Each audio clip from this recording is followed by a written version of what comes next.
सौरभ के माँ बाप ने आज बड़ा किया है खुलासा है, बोला है मुस्कान के माँ बाप को सारी चीज पता थी, ये हमसे छुपाया गया है। तो चलते हैं दोस्तों, इसमें क्या सच है क्या गलत है, तो इस वीडियो के माध्यम में आपको सारी जानकारी देखने और सुनने को मिलेगी। सभी परेशान थे उससे, मोहल्ले वाले क्या सब क्या सभी पूछते, सभी परेशान थे उससे।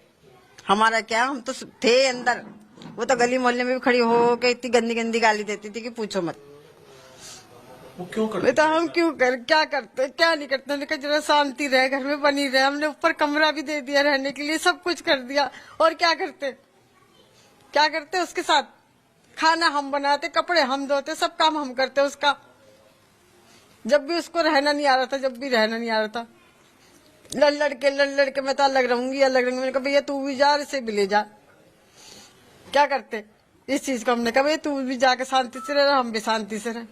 साहिल उसकी जिंदगी में आ चुका था जब वो अलग रहने की बात कर रही थी? नहीं, हमारे से कोई वास्ता नहीं था। साहिल आ रहा कि कितने साहिल आ रहे हैं और कितने जा रहे हैं, हमें कुछ पता नहीं। तो साहिल ने उसका खाली हमारा लड़का घर पे आता था जाता था, बस हमें इतना पता। बस साहिल ने किस तरीके से उसका दिमाग जो है बदला, हमें इस विषय में पता ही नहीं है। किसी ने कोई किसी का दिमाग बदलता नहीं आजकल के टाइम में। साहिल को आप लोग नहीं जानते थे, आप ये बताइए कि जब शादी हुई थी उसके बाद दिमाग किस तरीके का था, लड़ाई किन बातों पर करती थी, मतलब उसकी बुद्धि से आपको क्या लगता था, क्यों उसको यहाँ पर भी रह के आजादी चाहिए थी कि मैं घूमूं फिरूं सड़कों पे, इधर इधर, वो चीज हमें पसंद नहीं थी, और लड़के को भी इतनी पसंद नहीं थी। वो उसके कहने में उसे ले जाता था, करता था जब भी वो लड़ाई करती थी। क्या कुछ पूजा पाठ या इस तरीके की चीजें करती थी सबको परेशान करने के लिए, या बेटे को परेशान करने? भाई हम इस चीज में न तो जानते ना हमें पता है इस चीज का। अच्छा, जो मुस्कान का परिवार है, क्या आप लोग चाहते हैं, क्या आप लोगों को ऐसा शक कि उनको पता था इसके बारे में? उनको सब चीज का पता। वो शिमला तलक से वहाँ से बात कर दी, जाने तक की बात करी, लड़की को छोड़ के जा रही है कोई। अब जब उसका बाप 2 साल में आया है तो वो तो अपने बच्चे को लेके जाएगा साथ में, अकेला तो घूमने थोड़ी जाएगा। कम से कम उसकी माँ का सवाल तो करती, भाई जब उसका बाप साथ में जाता तो मेरे पास छोड़ के क्यों जा रही है। अब उसकी छुट्टी पड़ी हुई है स्कूलों की, तो उसको लेके जाती साथ में। 3 तारीख को आपका बेटा जब यहाँ पर आया था तो उसने कुछ बताया था मुस्कान के बारे में? कुछ नहीं बताया था। वो 11:30 बजे आया था खाना लेने। किस तरीके से गुमराह करा उसने, मोबाइल से मैसेज करके आप लोगों को? बच्चे और सब बात करते हैं, फ्रेंड सर्कल सब बात करते हैं, मेरे को तो आता नहीं है। खैर नहीं, जब वो सौरभ बनके वो उसी के फोन से, वो उसका फोन ही बाहर लेके गई थी साथ में, उसी से कर दी थी सब चीज, बात करती, पेमेंट भी उसी से कर दी थी, सब चीज उसी से कर दी थी। एक सेकंड और एक सवाल और माता जी, क्या घर के अंदर कुछ उर्दू भाषा का इस्तेमाल? भैया हमको ये चीज का कुछ पता नहीं। ये सारी चीजें देखी तो सौरभ जैसे मेरे फ्रेंड लिस्ट में कनेक्टेड है, तो मैंने उसका स्टेटस किया। तो स्टेटस में जैसे वो थोड़ी 24 आवर्स के लिए फेसबुक पे स्टेटस होता है, तो वहाँ पे जो अलग अलग लोकेशन का दिखा रहा था कि मनाली है, अलग जगह पर है।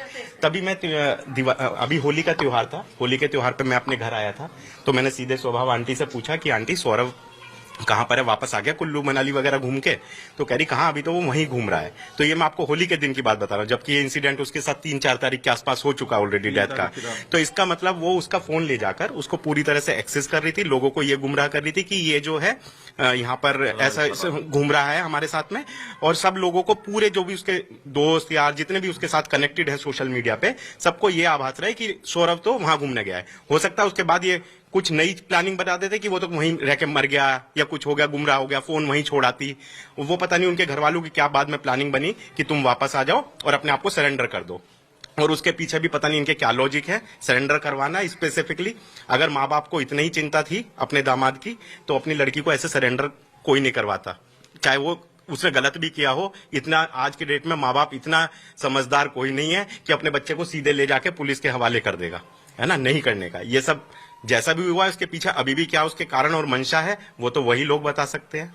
पर हाँ, ये चीज आप लोग ज्यादा अच्छा जान सकते हैं, ज्यादा चीज आप मीडिया में रोज इस तरह के केसेस देखते हैं, तो आपको इस चीज मतलब कहने का ये है कि कॉन्स्पिरेसी पूरे परिवार की पूरी है जी, पूरी है।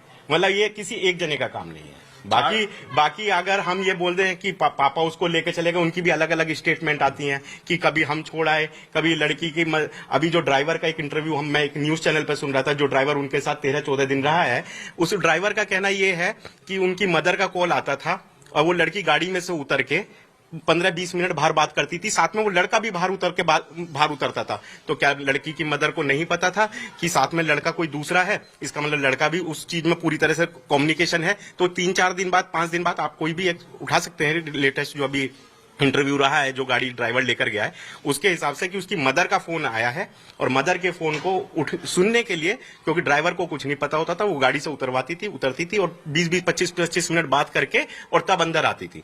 तो और साथ में वो लड़का भी उतर के जाता था। तो ये सारी चीजें क्या बैकग्राउंड था? क्या 20-25 मिनट ऐसा लड़की की माँ को फिर क्या बात करनी थी? मतलब इन जनरल अगर वो दामाद के साथ घूमने गई है लड़की की माँ की नजरों में, तो जिसके लिए लड़की को भी उतरना पड़ रहा है, उस लड़के को भी उतरना पड़ रहा है। तो ये सब चीजें देखो एक दूसरे से कनेक्टेड हैं, ये चीजें निकालनी पड़ेंगी। पर मैं यही गुजारिश करूंगा आप सब मीडिया वालों से, इस चीज को बाहर निकालो। क्या चीज? देखो मैं इतना उसके व्यवहार के बारे में नहीं जानता, क्योंकि देखो मैं जब उसकी शादी हुई तो पर हमने ये देखा है, हाँ वो जैसे ऊपर खड़ी हुई है, इन्होंने ऊपर कमरा पोर्शन दे दिया था, ऊपर खड़े होकर आंटी अगर किसी से बात भी कर रही है नीचे तो गालियां बकनी शुरू कर देती थी, अननेसेसरी उल्टी सीधी गालियां। तो मतलब फिर इन्होंने यही डिसाइड किया कि भाई ऐसे माहौल में हम तो पूरे मोहल्ले में इतने सालों से रह रहे हैं, तो हमारा रहना बेकार हो जाएगा।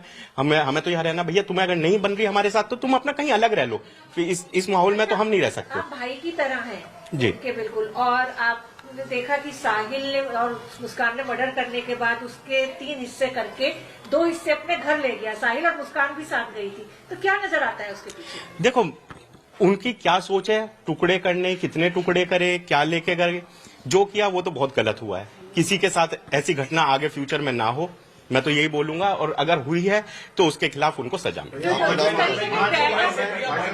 जिस तरीके के ड्रैगन बनाए हुए थे इस घटना को, और पुलिस अभी तक इन्वेस्टिगेट नहीं कर पाई है उसकी परिवार को जी। तो क्या लचीला कुछ रुख अपना रही है? आपको क्या? नहीं, मैं नहीं कह सकता लचीलापन है। देखो हर चीज को जांच करने में एक समय चाहिए होता है पुलिस को भी।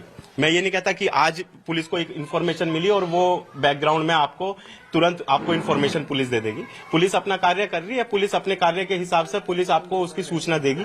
और मुझे लगता है पुलिस प्रशासन पर, हमें पूरे परिवार को, सबको पूरा विश्वास है। पुलिस के जो आला अधिकारी है, मेरी उनसे बात हो रही है, वो हमें अभी कोऑपरेट कर रहे हैं। अभी ऐसा नहीं है कि हम पुलिस के लिए नहीं कह सकते।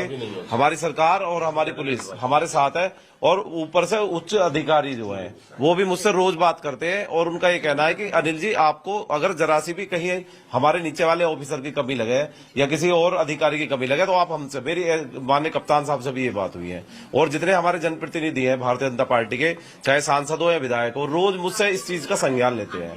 बबलू जी, आपने एफआईआर कराई थी इस पूरे मामले के अंदर, अभी तक पुलिस की तरफ से कुछ और जानकारी आपको दी गई है? दोनों को गिरफ्तार कर लिया है, उनकी कस्टडी लेनी है, क्या कुछ जानकारी पुलिस से मिल रही है? जितनी जानकारी शुरू में मिली है वही मिली है अभी तक, इसके अलावा कोई। जो मुस्कान थी, जब उनकी शादी हुई आपके भाई से, शुरुआत से लेके जब तक वो यहाँ रही या किराए के घर में रही, उनका कैसा व्यवहार था? क्या परेशान करती थी? किस तरीके से परेशान करती थी परिवार के लोगों को? गाली गलौज करती थी वो बहुत, किसी भी बात पे चालू हो जाती थी, बर्तन फेंकना, अपनी बच्ची को मारना, ये सब वो बहुत परेशान करती थी।